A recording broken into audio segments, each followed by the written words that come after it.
শ্রী পরমাত্মনে নমঃ। যথার্থ গীতা, শ্রীমদ্ ভগবদ্ গীতা, অথ পঞ্চদশ অধ্যায়। মহাপুরুষগণ বিভিন্ন দৃষ্টান্ত দ্বারা সংসারকে বোঝাবার চেষ্টা করেছেন। কেউ সংসার অরণ্য বলেছেন, কেউ সংসার সাগর বলেছেন। অবস্থা ভেদে একেই ভবনদী, ভবকূপ বলা হয়েছে এবং কখনো এর তুলনা গোষ্পদের সঙ্গে করা হয়েছে, অর্থাৎ ইন্দ্রিয় সমূহের আয়তন যত, সংসারও ততটুকুই। এবং শেষে এমন অবস্থা আসে যে নাম লইত ভবসিন্ধু সুখাহি, নাম নিলেই ভবসিন্ধু শুকিয়ে যায়। এরূপ সমুদ্র সংসারে আছে কি? যোগেশ্বর শ্রীকৃষ্ণ সংসারকে সমুদ্র ও বৃক্ষের সংজ্ঞা দিয়েছেন। দ্বাদশ অধ্যায়ে তিনি বলেছেন, যারা আমার অনন্য ভক্ত তাদের শীঘ্রই সংসার সমুদ্র থেকে উদ্ধার করি। এখানে প্রস্তুত অধ্যায়ে যোগেশ্বর শ্রীকৃষ্ণ বলছেন যে এই সংসার বৃক্ষস্বরূপ। এর ছেদন করতে করতে যোগীগণ সেই পরম পদের খোঁজ করেন। শ্রী ভগবান উবাচ।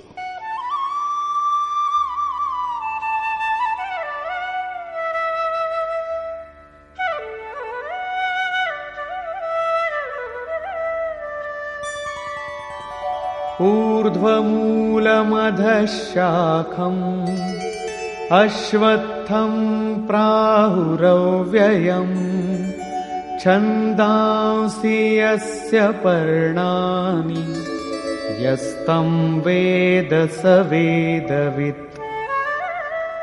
অর্জুন, ঊর্ধ্বমূলম, ঊর্ধ্বে পরমাত্মাই এর মূল, অধঃ শাখম, নিম্নদিকে প্রকৃতি এর শাখাসমূহ।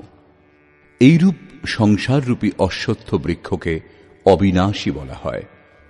বৃক্ষ আশ্বাহ, অর্থাৎ কাল পর্যন্তও যে থাকবেই এটা বলা যায় না। যে কোনো সময় ছেদন হতে পারে, কিন্তু অবিনাশী বলা হয়। শ্রীকৃষ্ণের অনুসারে অবিনাশী বস্তু দুটি, এক সংসার রূপ বৃক্ষ অবিনাশী, এবং দ্বিতীয় তার থেকেও শ্রেষ্ঠ পরম অবিনাশী। এই অবিনাশী সংসার রূপ বৃক্ষের পাতা বেদকে বলা হয়েছে। যিনি এই সংসার রূপ বৃক্ষকে জানেন তিনি বেদজ্ঞ। যিনি এই সংসার বৃক্ষকে জানেন তিনি বেদজ্ঞাতা। গ্রন্থ পাঠকরা জানেন না। গ্রন্থ পাঠ করলে সেই পথে এগিয়ে যাবার প্রেরণা লাভ হয় মাত্র। পত্রসমূহের স্থানে বেদের কি প্রয়োজন? বস্তুত পুরুষ পথভ্রান্ত হয়ে ঘুরতে ঘুরতে যখন অন্তিম জন্মগ্রহণ করে, সেখান থেকেই বেদের সেই সকল ছন্দ যা কল্যাণে সৃজন করে, প্রেরণা প্রদান করে, তারপর থেকেই বেদের উপযোগ আরম্ভ হয় এবং গমনাগমন শেষ হয়ে যায়। তিনি স্বরূপের দিকে এগিয়ে যান এবং অধশ্চোর্ধ্বং প্রসৃতাস্তস্য শাখা গুণপ্রবৃদ্ধা বিষয়প্রবালাঃ অধশ্চ মূলান্যনুসন্ততানি কর্মানুবন্ধীনি মনুষ্যলোকে। এই সংসার বৃক্ষের শাখাসমূহ গুণত্রয় দ্বারা বর্ধিত ও বিষয় ভোগরূপ পল্লব বিশিষ্ট এবং অধোদেশ ও ঊর্ধ্বদেশে বিস্তৃত। নিম্নে কীট পতঙ্গ পর্যন্ত এবং ঊর্ধ্বে দেবভাব থেকে আরম্ভ করে ব্রহ্মা পর্যন্ত সর্বত্র বিস্তৃত এবং কেবল মনুষ্য যোনিতে কর্মানুসারে আবদ্ধ করে। অন্য সমস্ত যোনি ভোগ উপভোগ করে। মনুষ্য যোনি কর্মানুসারে বন্ধন তৈরি করে।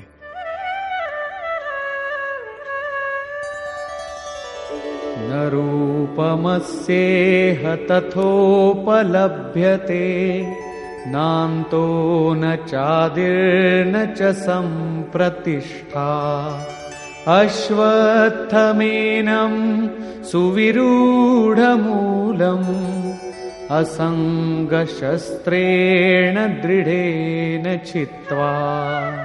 কিন্তু এই সংসার বৃক্ষের রূপ যেমন বলা হয়েছে তেমন দেখা যায় না, কারণ এর আদি নেই ও অন্তও নেই, এবং এর স্থিতিও উত্তম নয়, কারণ এই বৃক্ষ পরিবর্তনশীল। এই দৃঢ়মূল সংসার বৃক্ষকে দৃঢ় অসঙ্গ শস্ত্রেণ, অসঙ্গ অর্থাৎ বৈরাগ্যরূপ অস্ত্র দ্বারা ছেদন করতে হবে। এমন নয় যে অশ্বত্থের মূলে পরমাত্মা বাস করেন, অথবা অশ্বত্থ পাতা বেদ আর শুরু করে দিলেন বৃক্ষের পূজা। এই সংসার বৃক্ষের মূল স্বয়ং পরমাত্মাই বীজ রূপে প্রসারিত, তাহলে কি তাও ছেদন হবে? দৃঢ় বৈরাগ্য দ্বারা এই প্রকৃতির সম্বন্ধ বিচ্ছেদ হয়, একেই ছেদন বলা হয়। ছেদন করে কি করা হবে?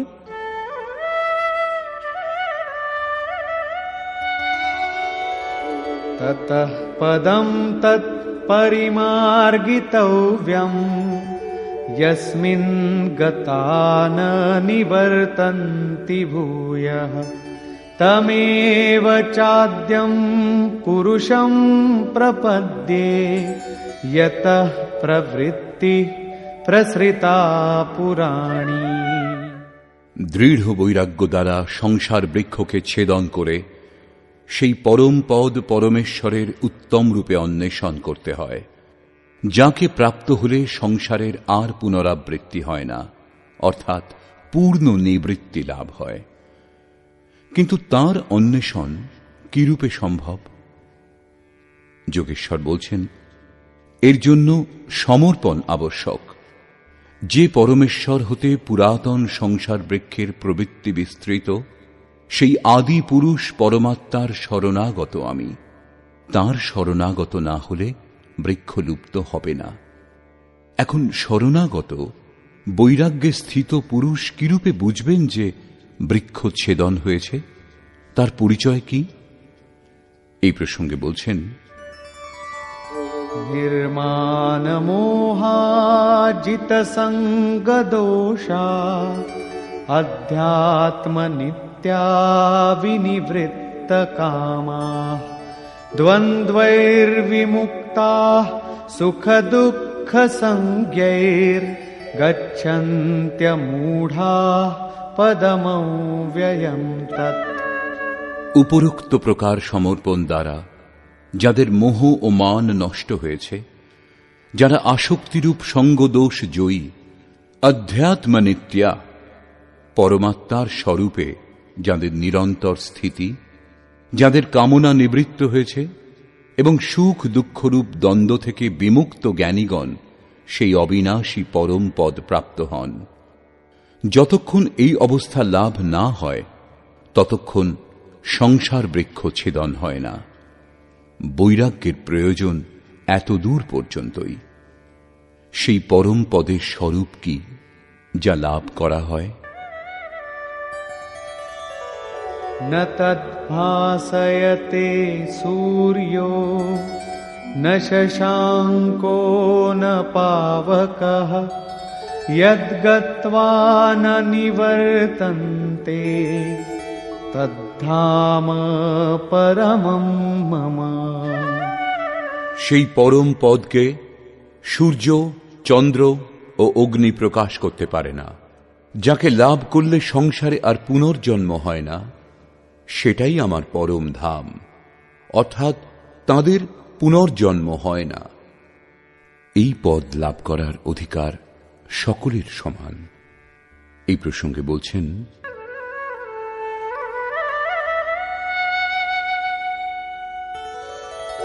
ममैवांशो जीवलोके जीवभूतः सनातनः मनः षष्ठानीन्द्रियाणि प्रकृतिस्थानि कर्षति।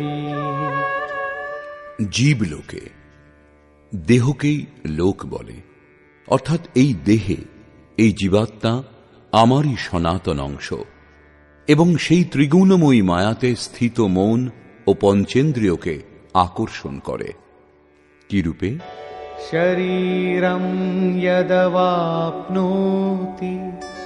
यच्चाप्युत्क्रामतीश्वरः गृहीत्वैतानि संयाति वायुर्गन्धानि वाशयात्। বায়ু যেমন গন্ধস্থান থেকে গন্ধ আহরণ করে, তেমনি দেহের স্বামী জীবাত্মা যে পূর্ব দেহ ত্যাগ করে, সেই দেহ থেকে মন ও জ্ঞানেন্দ্রিয় সমূহের কার্যকলাপ গ্রহণ করে, অর্থাৎ আকর্ষণ করে সঙ্গে নিয়ে আবার যে নতুন দেহ লাভ করে তাতে প্রবেশ করে। অর্থাৎ যখন নতুন দেহ পরের মুহূর্তেই লাভ হয়, তখন আটার পিণ্ড তৈরি করে কাকে অর্পণ করেন? গ্রহণ কে করে? সেই জন্য শ্রীকৃষ্ণ অর্জুনকে বলেছিলেন, এই অজ্ঞান তোমার কোত্থেকে উৎপন্ন হল যে এই পিণ্ডোদক ক্রিয়া লুপ্ত হবে? সেখানে করে কি? মন ও 6টি ইন্দ্রিয় কে কে? শ্রোত্রম চক্ষুঃ স্পর্শনম চ রসনম ঘ্রাণমেব চ অধিষ্ঠায় মনশ্চায়ম বিষয়ানুপসেবতে। সেই দেহস্থিত জীবাত্মা কর্ণ, চক্ষু, ত্বক, জিহ্বা, নাসিকা ও মনকে আশ্রয় করে, অর্থাৎ এদের সাহায্যেই বিষয়সমূহ উপভোগ করেন। এইরূপ দেখা যায় না, সকলে তাঁর দর্শন করতে সমর্থ হয় না। এই প্রসঙ্গে শ্রীকৃষ্ণ বলছেন, উৎক্রামন্তং স্থিতং বাপি ভুঞ্জানং বা গুণান্বিতং বিমূঢ়ানানুপশ্যন্তি পশ্যন্তি জ্ঞানচক্ষুষঃ। যিনি দেহান্তরে গমন করেন, যিনি দেহে অবস্থানপূর্বক বিষয় ভোগ করেন, অথবা যিনি ত্রিগুণের সঙ্গে সংযুক্ত হন, সেই জীবাত্মাকে মূঢ় অজ্ঞানী ব্যক্তিগণ জানতে পারে না। কেবল জ্ঞানরূপ চক্ষু দ্বারা জ্ঞানীগণই তাকে জানতে পারেন, দর্শন করেন। সেই দৃষ্টি কিরূপে লাভ হবে?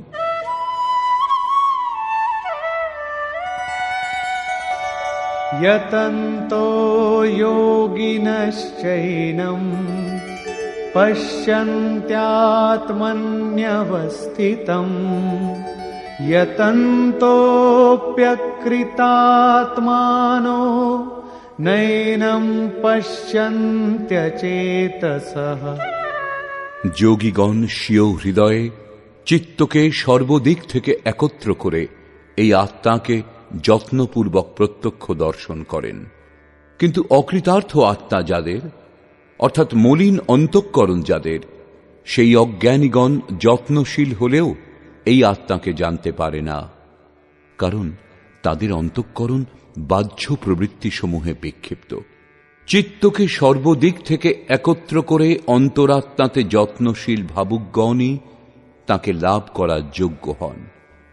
অতএব অন্তঃকরণ থেকে নিরন্তর সুমিরন আবশ্যক।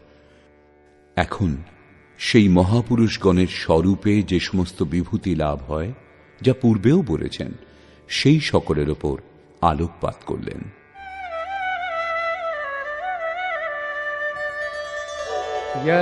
यदादित्यगतं तेजो जगद्भासयतेऽखिलम् यच्चन्द्रमसि यच्चाग्नौ तत्तेजो विद्धि मामकम्। যে জ্যোতি সূর্যে স্থিত হয়ে সমগ্র জগৎকে প্রকাশ করে, যে তেজ চন্দ্রে ও অগ্নিতে আছে, সেই জ্যোতি তুমি আমার জানবে।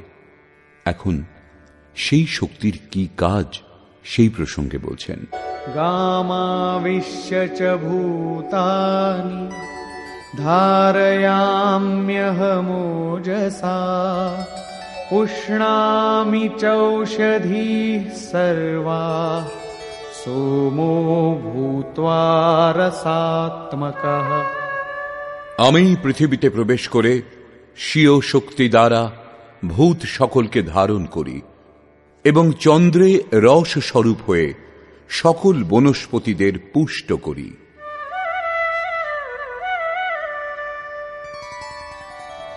अहं वैश्वानरो भूत्वा प्राणिनां देहमाश्रितः प्राणापानसमायुक्तः पचाम्यन्नं चतुर्विधम्। আমি প্রাণীগণের দেহে অগ্নিরূপে স্থিত হয়ে প্রাণ ও অপান বায়ুর সঙ্গে সংযুক্ত হয়ে 4 প্রকার খাদ্য পরিপাক করি। চতুর্থ অধ্যায়ে যোগেশ্বর শ্রীকৃষ্ণ স্বয়ং ইন্দ্রিয়াগ্নি, সংযমাগ্নি, যোগাগ্নি, প্রাণ অপানাগ্নি, ব্রহ্মাগ্নি ইত্যাদি 13-14টি অগ্নির উল্লেখ করেছেন। এদের সকলের পরিণাম জ্ঞান রূপেই পরিভাষিত হয়েছে। জ্ঞানকেই অগ্নি বলা হয়।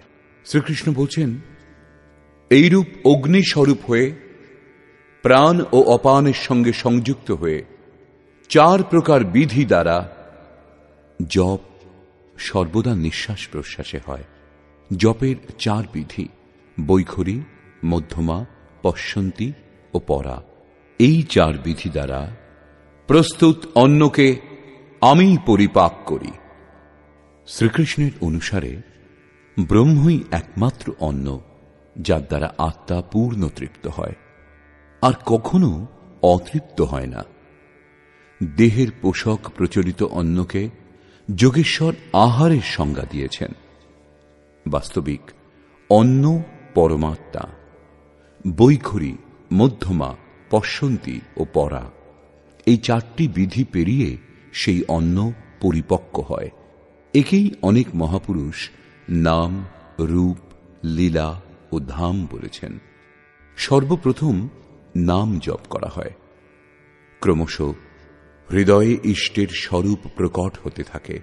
তারপরে তার লীলার বোধ জাগে যে সেই ঈশ্বর কিভাবে কণায় কণায় ব্যাপ্ত আছেন, কিভাবে তিনি সর্বত্র কার্য করেন।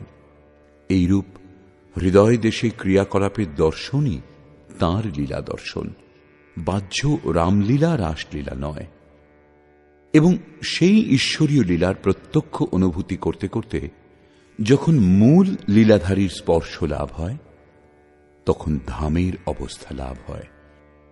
তাঁকে জানার পর সাধক তাঁতে প্রতিষ্ঠিত হন। তাঁতে প্রতিষ্ঠিত হওয়া এবং পরাবাণীর পরিপক্ক অবস্থাতে পরব্রহ্মের স্পর্শ করে তাঁতে স্থিত হওয়া, 2 একসঙ্গে হয়। এইরূপ প্রাণ ও অপান অর্থাৎ নিঃশ্বাস ও প্রশ্বাসের সঙ্গে সংযুক্ত হয়ে 4 বিধি দ্বারা অর্থাৎ বৈখরী, মধ্যমা, পশ্যন্তী ও ক্রমশ পরা সম্পূর্ণ হয় যখন, তখন সেই অন্ন ব্রহ্ম পরিপক্ক হয়ে যায়, লাভও হয়, পরিপাকও হয় এবং পাত্র পরিপক্কই হয়।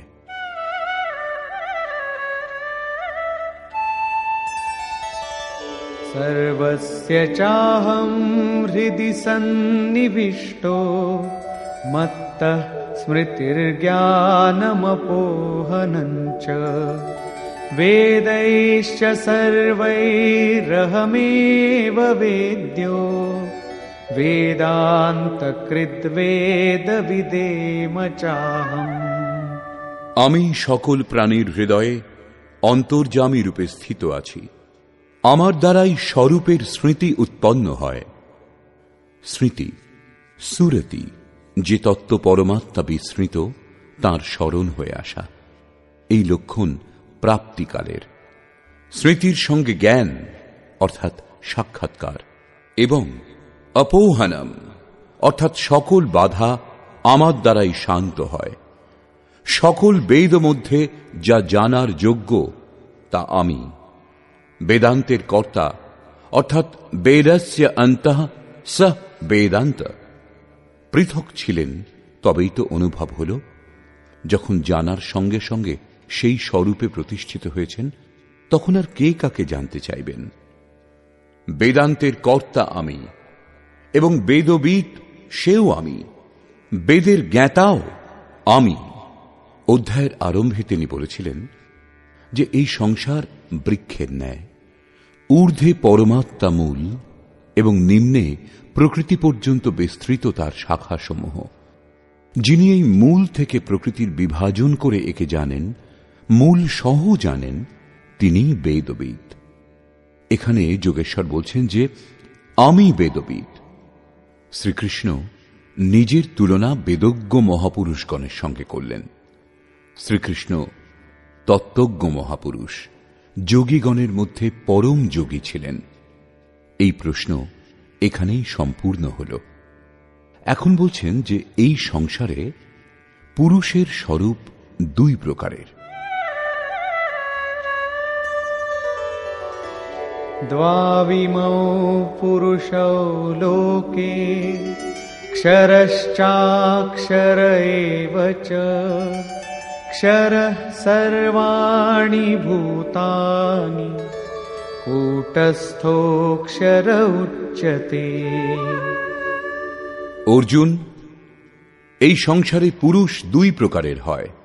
এক ক্ষর, ক্ষয়শীল, পরিবর্তনশীল, এবং দ্বিতীয় অক্ষর, অক্ষয়, অপরিবর্তনশীল। তন্মধ্যে সকল ভূত প্রাণীগণের শরীর বিনাশশীল, আজ আছে কাল থাকবে না। এরাই ক্ষর পুরুষ, এবং সাধনের দ্বারা যার মন ও ইন্দ্রিয় সমূহ নিরুদ্ধ, অর্থাৎ যার ইন্দ্রিয় সমূহ কূটস্থ, তাকে অক্ষর বলা হয়। এই কূটস্থ পুরুষকেই অবিনাশী বলা হয়। এখন আপনি স্ত্রী অথবা পুরুষ যাই হন না কেন, যদি দেহ ও দেহের উৎপত্তির কারণ সংস্কারের ক্রম বিদ্যমান, তাহলে আপনি ক্ষর পুরুষ। এবং যদি মন ও ইন্দ্রিয় সমূহ কূটস্থ হয়ে যায়, তাহলে আপনি অক্ষর পুরুষ। কিন্তু এটিও পুরুষের অবস্থা বিশেষই। এই দুইয়ের থেকেও শ্রেষ্ঠ এক অন্য পুরুষও আছেন। উত্তমঃ পুরুষস্ত্বন্যঃ পরমাত্মেত্যুদাহৃতঃ यो লোকত্রয়মাবিশ্য বিভর্ত্যব্যয় ঈশ্বরঃ। এই উভয় পুরুষ থেকে ভিন্ন অতি উত্তম পুরুষ অন্য একজন আছেন, যিনি ত্রিলোকে অবস্থিত হয়ে সকলের ধারণ পোষণ করেন, এবং তাকে অবিনাশী, পরমাত্মা, ঈশ্বর বলা হয়েছে।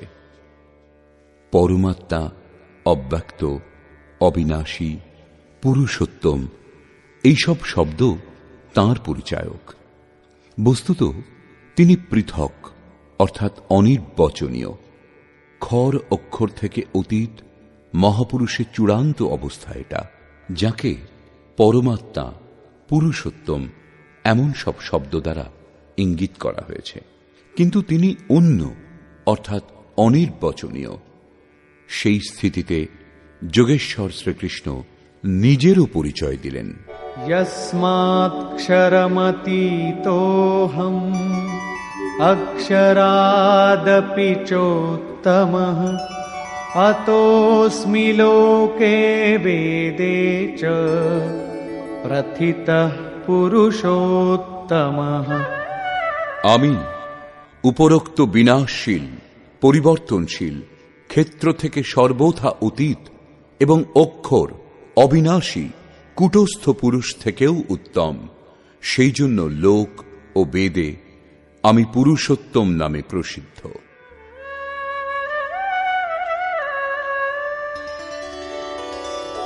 यो मामेवमसम्मूढो जानाति पुरुषोत्तमम् स सर्वविद् भजति माम् सर्वभावेन भारत। হে ভারত, উপরোক্ত এই প্রকার যে জ্ঞানী পুরুষ আমাকে, পুরুষোত্তমকে সাক্ষাৎ জানেন, তিনি সর্বজ্ঞ পুরুষ। তিনি সর্বপ্রকারে পরমাত্মা রূপ আমাকেই ভজনা করেন। তিনি আমার থেকে পৃথক নন।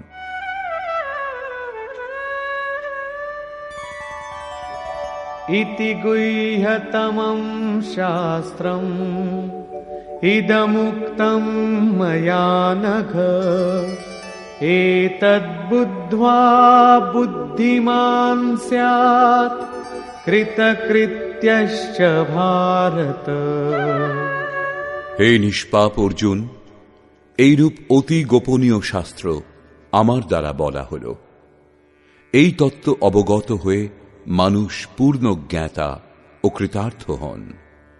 অতএব যোগেশ্বর শ্রীকৃষ্ণের এই বাণী স্বয়ংই পূর্ণ শাস্ত্র।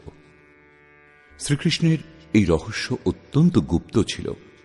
তিনি কেবল অনুরাগীদেরই বলেছেন। এই বিষয় কেবল অধিকারীর জন্য, সকলের জন্য নয়। কিন্তু যখন এই রহস্য সম্বন্ধেই লেখা হয়, শাস্ত্র সকলের জন্য সুলভ হয়, তখন মনে হয় যে শ্রীকৃষ্ণ সকলকেই বলেছেন। কিন্তু বস্তুত এই রহস্য অর্থাৎ শাস্ত্র শুধু অধিকারীর জন্যই। শ্রীকৃষ্ণের সেই অলৌকিক স্বরূপ সকলের দর্শন করার জন্য ছিলও না। কেউ তাকে দ্বারকাধীশ অর্থাৎ দ্বারকার রাজা বলে জানতেন, কেউ দূত এবং কেউ তাকে যদুবংশীয় বলেই মনে করতেন। প্রকৃতপক্ষে সেই অধ্যাত্ম বিষয়ের অধিকারী অর্জুনই ছিলেন। তাই যোগেশ্বর অর্জুনের কাছে কিছু গোপন করেননি। অর্জুন অনুভব করলেন যে শ্রীকৃষ্ণ পরম সত্য, পুরুষোত্তম। শ্রীকৃষ্ণ গোপন করলে অর্জুনের কল্যাণ সম্ভব ছিল না। এই বিশেষত্ব ভগবৎ প্রাপ্ত প্রত্যেক মহাপুরুষের মধ্যে পাওয়া যায়। রামকৃষ্ণ পরমহংসদেব একবার খুব আনন্দিত হয়েছিলেন। তখন ভক্তগণ জিজ্ঞাসা করেছিলেন, আজ আপনি যে খুব আনন্দিত? তিনি বলেছিলেন, আজ আমি সেই পরমহংস হয়ে গেছি। তার সমকালীন কোন শ্রেষ্ঠ মহাপুরুষ পরমহংস ছিলেন, তিনি তার দিকেই ইঙ্গিত করেছিলেন। কিছুক্ষণ পর তিনি অনুগামী সাধকদের, যারা কায়মনোবাক্যে বৈরাগ্যের আশায় তাঁর অনুগামী, তাদের বলেছিলেন, দেখো, তোমরা আর সন্দেহ করো না, আমি সেই রাম যিনি ত্রেতাযুগে আবির্ভূত হয়েছিলেন। আমি সেই কৃষ্ণ যিনি দাপর যুগে আবির্ভূত হয়েছিলেন। আমি তাঁদেরই পবিত্র আত্মা, সেই স্বরূপ। যদি ভগবৎ প্রাপ্তির ইচ্ছা করো, তাহলে আমার স্বরূপ দেখো।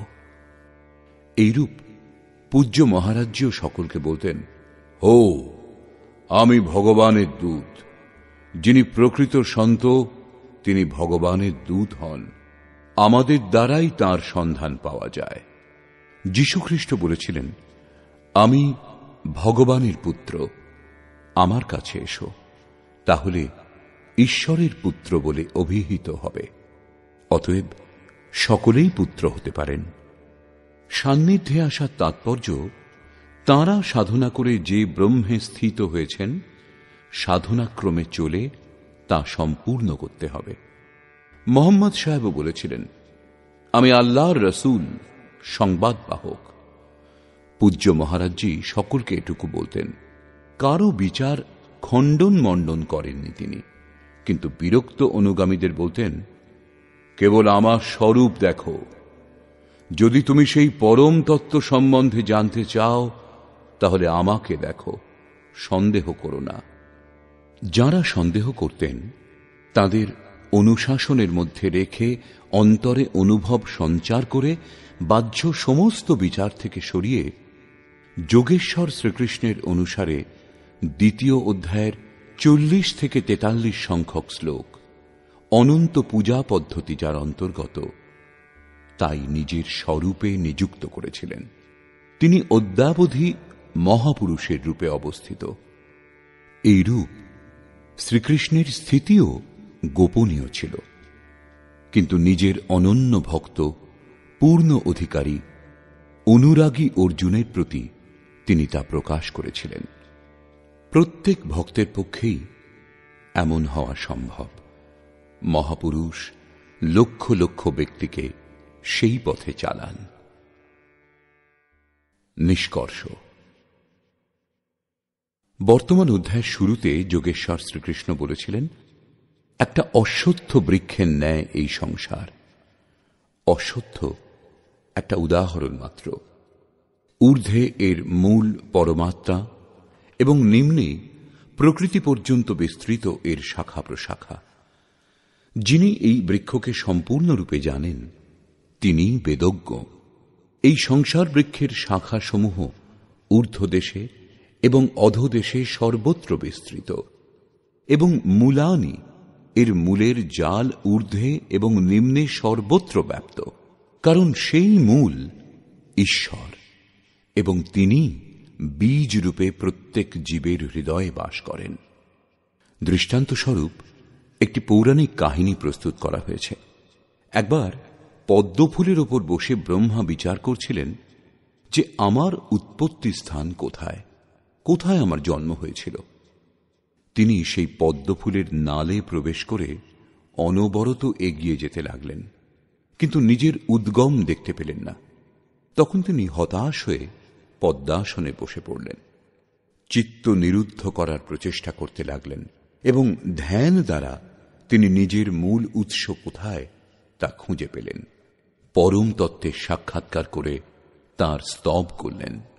পরম স্বরূপের দ্বারা অবগত হলেন যে আমি সর্বত্র বিরাজমান, কিন্তু আমার প্রাপ্তিস্থান হৃদয়। হৃদয় দেশে যিনি ধ্যান করেন তিনি আমাকে লাভ করেন। ব্রহ্মা প্রতীক স্বরূপ। যোগ সাধনের পরিপক্ক অবস্থাতে এই স্থিতি জাগ্রত হয়। ঈশ্বর লাভে প্রবৃত্ত ব্রহ্মবিদ্যার সঙ্গে সংযুক্ত বুদ্ধিকেই ব্রহ্মা বলা হয়। পদ্মফুল জলে অবস্থিত হয়েও নির্মল ও নির্লিপ্ত থাকে। বুদ্ধি যতক্ষণ এদিক সেদিক সন্ধান করে ততক্ষণ লাভ করতে পারে না, কিন্তু যখন সেই বুদ্ধি নির্মলতার আসনে স্থির হয়ে মন ও ইন্দ্রিয় সমূহকে সংযম করে হৃদয় রাজ্যে নিরুদ্ধ করে, এবং সেই নিরুদ্ধ মন ও ইন্দ্রিয় সমূহ যখন বিলীন হয়ে যায়, তখন স্বীয় হৃদয়ে পরমাত্মাকে লাভ করে। যোগেশ্বর শ্রীকৃষ্ণের অনুসারে সংসার বৃক্ষস্বরূপ, যার মূল এবং শাখাসমূহ সর্বত্র বিস্তৃত। কর্মানুবন্ধীনি মনুষ্য লোকে, কর্মানুসারে কেবল মনুষ্য যোনিতে বন্ধন তৈরি করে, আবদ্ধ করে। অন্য যোনিতে যাদের জন্ম হয় তারা কর্মের অনুসারে ভোগ উপভোগ করে। অতএব দৃঢ় বৈরাগ্যরূপ শস্ত্র দ্বারা এই সংসার বৃক্ষকে তুমি ছেদন করো এবং সেই পরম পদের অনুসন্ধান করো যে মহর্ষিগণ তাকে লাভ করেছেন, তাদের পুনর্জন্ম হয় না। কিরূপে জানা যাবে যে সংসার বৃক্ষ ছেদন হয়েছে? যোগেশ্বর বলছেন, যিনি মান ও মোহমুক্ত, যিনি সঙ্গদোষ জয় করেছেন, যার কামনা নিবৃত্ত হয়েছে এবং যিনি দ্বন্দ্ব থেকে মুক্ত, তিনি সেই পরম তত্ত্ব লাভ করেন। সেই পরম পদকে সূর্য, চন্দ্র বা অগ্নি কেউ প্রকাশিত করতে পারে না। সেই পদ স্বয়ং প্রকাশ স্বরূপ, যাকে লাভ করলে সংসারে আর ফিরে আসতে হয় না। সেটাই আমার পরম ধাম। এই ধাম লাভ করার অধিকার সকলের আছে, কারণ এই জীবাত্মা আমারই শুদ্ধ অংশ। জীবাত্মা দেহত্যাগের সময় মন ও 5টি জ্ঞানেন্দ্রিয়কে সঙ্গে নিয়ে যায়, অর্থাৎ নতুন দেহে প্রবেশ করে। সংস্কার সাত্ত্বিক হলে সাত্ত্বিক স্তরে গিয়ে পৌঁছয়, রাজসিক হলে মধ্যম স্থানে এবং তামসিক হলে জঘন্য যোনিতে জন্ম হয়। জীবাত্মা ইন্দ্রিয় সমূহের অধিষ্ঠাতা মনের সাহায্যে সকল বিষয়কে উপভোগ করে। একে দেখতে পাওয়া যায় না। জ্ঞান সেই দৃষ্টি যার মাধ্যমে একে দেখা সম্ভব। কোনো বিষয় মুখস্থ করে নেওয়াটাই জ্ঞান নয়। যোগীগণ চিত্ত হৃদয়ে সংযম করে প্রযত্নপূর্বক তাকে দর্শন করেন। অতএব জ্ঞান হল সাধনগম্য। শাস্ত্র অধ্যয়ন দ্বারা তার প্রতি অনুরাগ উৎপন্ন হয়। সংশয়যুক্ত অকৃতাত্মা ব্যক্তিগণ যত্নশীল হলেও একে দেখতে পায় না। এখানে প্রাপ্তি স্থানের বর্ণনা করা হয়েছে। অতএব সেই অবস্থাতে বিভূতিসমূহের প্রবাহ স্বাভাবিক। সে সকলের ওপর আলোকপাত করে যোগেশ্বর শ্রীকৃষ্ণ বলছেন, সূর্য ও চন্দ্রে যে প্রকাশ আছে সেই প্রকাশ আমার জানবে। অগ্নিতে যে তেজ আছে সেই তেজও আমার। আমি প্রচণ্ড অগ্নিরূপে 4 বিধি দ্বারা পরিপক্ক অন্নকে পরিপাক করি। শ্রীকৃষ্ণের বাণীতে অন্ন একমাত্র ব্রহ্ম, অন্নম ব্রহ্মেতি ব্যজানাৎ, যাকে লাভ করে এই আত্মা পূর্ণ তৃপ্ত হয়। বৈখরি থেকে পরা পর্যন্ত পূর্ণ পরিপক্ক হয়ে অন্ন পরিপাক হয়ে যায়, সেই পাত্র বিলীন হয়। এই অন্ন আমিই পরিপাক করি, অর্থাৎ সদ্গুরু রথী না হলে এই উপলব্ধি সম্ভব নয়। এই বিষয়ের উপর জোর দিয়ে যোগেশ্বর শ্রীকৃষ্ণ পুনরায় বললেন, সকল প্রাণীর অন্তর্দেশে অবস্থিত হয়ে আমি স্মৃতি প্রদান করি, বিস্মৃত স্বরূপের স্মৃতি প্রদান করি। স্মৃতির সঙ্গে যে জ্ঞান লাভ হয় তা আমি। এই জ্ঞান লাভের পথে যে বাধা উপস্থিত হয় সেই বাধা আমিই দূর করি। আমি জ্ঞাতব্য এবং বিদিত হলে জ্ঞানের অন্তর্কর্তাও আমি। আমি বেদবিদ। কে কাকে জানবার জন্য প্রযত্নশীল হবে? অধ্যায়ের প্রারম্ভে বলেছিলেন, যিনি সংসার বৃক্ষকে সম্পূর্ণরূপে জানেন তিনিই বেদবিদ। যিনি এই সংসার বৃক্ষকে ছেদন করেন তিনি একে জানতে পারেন। এখানে বলছেন, আমি বেদবিদ পুরুষোত্তম, তাঁকে লাভ করার অধিকার মানব মাত্রেরই। পরিশেষে বললেন, 2 প্রকারের পুরুষ এই পৃথিবীতে আছে। সকল ভূত প্রাণীর দেহ খর। মন যখন কুটস্থ হয় তখন এই পুরুষকেই অক্ষর বলা হয়। অক্ষর হলেও এখনো তা দ্বন্দ্বাত্মক এবং এর থেকেও শ্রেষ্ঠ, যাকে পরমাত্মা, পরমেশ্বর, অব্যক্ত ও অবিনাশী বলা হয়, তিনি সম্পূর্ণ ভিন্ন। এই অবস্থা খর অক্ষরের ঊর্ধ্বে, একেই পরম স্থিতি বলা হয়। এর সঙ্গে তুলনা করে বললেন, আমিও খর অক্ষরের ঊর্ধ্বে, আমি সেই, তাই লোকে আমাকে পুরুষোত্তম বলে। এইরূপ যারা উত্তম পুরুষকে জানেন সেই জ্ঞানী ভক্তগণ সদা আমার ভজনা করেন। তাদের জ্ঞানে পার্থক্য নেই। অর্জুন, এই অত্যন্ত গোপনীয় রহস্য সম্বন্ধে আমি তোমাকে বললাম। ভগবৎ প্রাপ্ত মহাপুরুষগণ সকলের সম্মুখে এ সমস্ত কথা বলেন না, কিন্তু অধিকারী ভক্তের কাছে কিছু গোপনও করেন না। গোপন করলে ভক্তের কল্যাণ কি করে হবে? বর্তমান অধ্যায়ে আত্মার 3টি স্থিতির বর্ণনা খর, অক্ষর এবং অতি উত্তম পুরুষের রূপে স্পষ্ট করা হয়েছে, যেমন এর আগে কোনো অধ্যায় বলা হয়নি। অতএব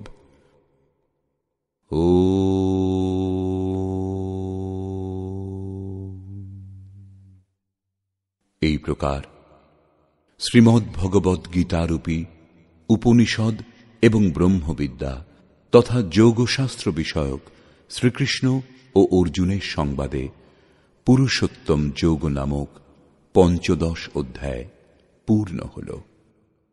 এই প্রকার শ্রীমৎ পরমহংস পরমানন্দজির শিষ্য স্বামী অর্গড়ানন্দকৃত শ্রীমদ্ ভগবদ্ গীতার ভাষ্য যথার্থ গীতাতে পুরুষোত্তম যোগ নামক 15 অধ্যায় সমাপ্ত হল। হরি ওম তৎসৎ।